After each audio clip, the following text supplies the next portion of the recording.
जय राम जी की। श्री वाल्मीकि रामायण किष्किंधा कांड 22वां सर्ग। बाली का सुग्रीव और अंगद से अपने मन की बात कहकर प्राणों का त्याग देना। बाली के प्राणों की गति शिथिल पड़ गई थी। वह धीरे धीरे ऊर्ध्व सांस लेता हुआ सब ओर देखने लगा। सबसे पहले उसने अपने सामने खड़े हुए छोटे भाई सुग्रीव को देखा। युद्ध में जिन्हें विजय प्राप्त हुई थी, उन वानर राज सुग्रीव को संबोधित करके बाली ने बड़े स्नेह के साथ स्पष्ट वाणी में कहा, सुग्रीव, पूर्व जन्म के किसी पाप से अवश्यंभावी बुद्धि मोह ने मुझे बलपूर्वक आकृष्ट कर लिया था। इसलिए मैं तुम्हें शत्रु समझने लगा था और इस कारण मेरे द्वारा जो तुम्हारे प्रति अपराध हुए, उसके लिए तुम्हें मेरे प्रति दोष दृष्टि नहीं करनी चाहिए। तात, मैं समझता हूँ हम दोनों के लिए एक साथ रहकर सुख भोगना नहीं बदा था। इसलिए दो भाइयों में जो प्रेम होना चाहिए वह न होकर हम लोगों में उसके विपरीत बैर भाव उत्पन्न हो गया। भाई, तुम आज ही यह बानरों का राज्य स्वीकार करो तथा मुझे अभी यमराज के घर जाने को तैयार समझो।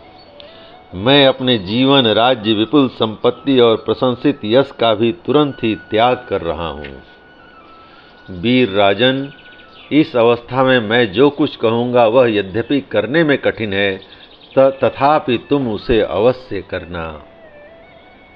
देखो, मेरा बेटा अंगद धरती पर पड़ा है, उसका मुंह आंसुओं से भीगा है। वह सुख में पला है और सुख भोगने के ही योग्य है। बालक होने पर भी यह मूढ़ नहीं है। यह मुझे प्राणों से भी बढ़कर प्रिय है। मेरे लिए न रहने पर तुम इसे सगे पुत्र की भांति मानना। इसके लिए किसी भी सुख सुविधा की कमी न होने देना और सदा सब जगह इसकी रक्षा करते रहना। वानर राज, मेरे ही समान तुम भी इसके पिता, दाता, सब प्रकार से रक्षक और भय के अवसरों पर अभय देने वाले हो।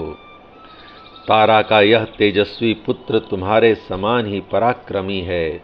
उन राक्षसों के वध के समय यह सदा तुम्हारे आगे रहेगा।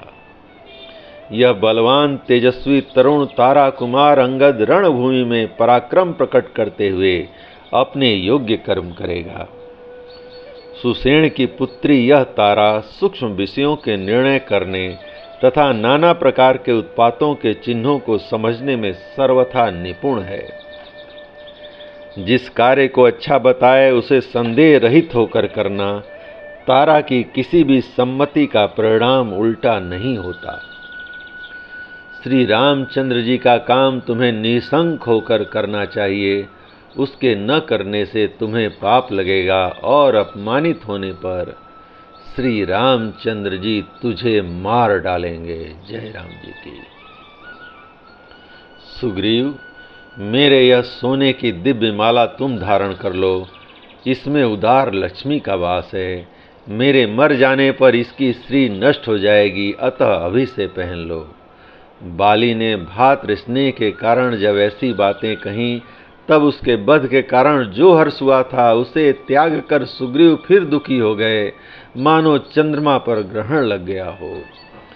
बाली के उस वचन से सुग्रीव का बैर भाव शांत हो गया।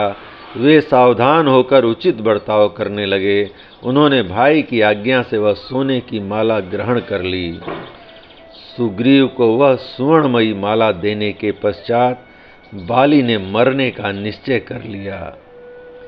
फिर अपने सामने खड़े हुए पुत्र अंगद की ओर देखकर स्नेह के साथ कहा, बेटा, अब देश काल को समझो।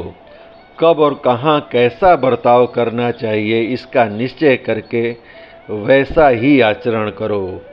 समयानुसार प्रिय अप्रिय, सुख दुख जो कुछ आ पड़े उसको सहो। अपने हृदय में क्षमा भाव रखो और सदा सुग्रीव की आज्ञा के अधीन रहो। महाबाहो, सदा मेरा दुलार पाकर जिस प्रकार तुम रहते आए हो, यदि वैसा ही बर्ताव अब भी करोगे तो सुग्रीव तुम्हारा विशेष आदर नहीं करेंगे। शत्रु दमन अंगद, तुम इनके शत्रुओं का साथ मत दो, जो इनके मित्र न हो उनसे भी न मिलो, और अपनी इंद्रियों को बस में रखकर सदा अपने स्वामी सुग्रीव के कार्य साधन में संलग्न रहते हुए उन्हीं के अधीन रहो। किसी के साथ अत्यंत प्रेम न करो और प्रेम का सर्वथा अभाव भी न होने दो, क्योंकि ये दोनों ही महान दोष हैं।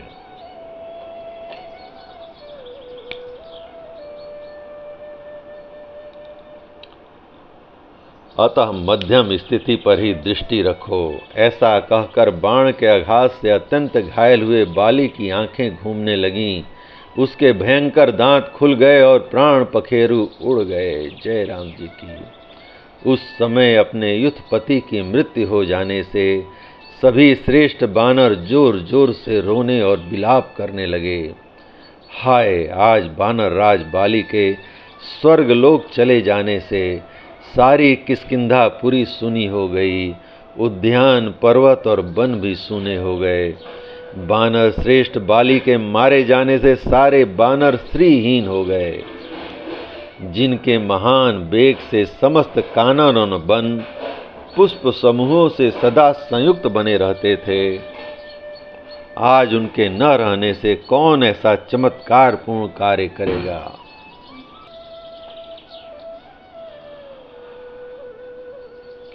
उन्होंने महामना महाबाहु गोलभ नामक गंधर्व को महान युद्ध का अवसर दिया था। वह युद्ध 15 वर्षों तक लगातार चलता रहा, न दिन में बंद होता था न रात में। तदंतर 16वां वर्ष आरंभ होने पर गोलभ बाली के हाथों मारा गया। उस दुष्ट गंधर्व का वध करके जिन विकराल दाढ़ों वाले बाली ने हम सबको अभय दान दिया था, वे ही ये हमारे स्वामी बनराज स्वयं कैसे मार गिराए गए। उस समय वीर बानर राज बाली के मारे जाने पर वनों में विचरने वाले बानर वहां चैन न पा सके। जैसे सिंह से युक्त विशाल वन में सांड के मारे जाने पर गौएं दुखी हो जाती हैं, वही दशा उन बानरों की हुई। तदंतर शोक के समुद्र में डूबी हुई तारा ने जब अपने मरे हुए स्वामी की ओर दृष्टिपात किया, तब वह बाली का आलिंगन करके कटे हुए महान वृक्ष से लिपटी हुई लता की भांति पृथ्वी पर गिर पड़ी। जय राम जी की।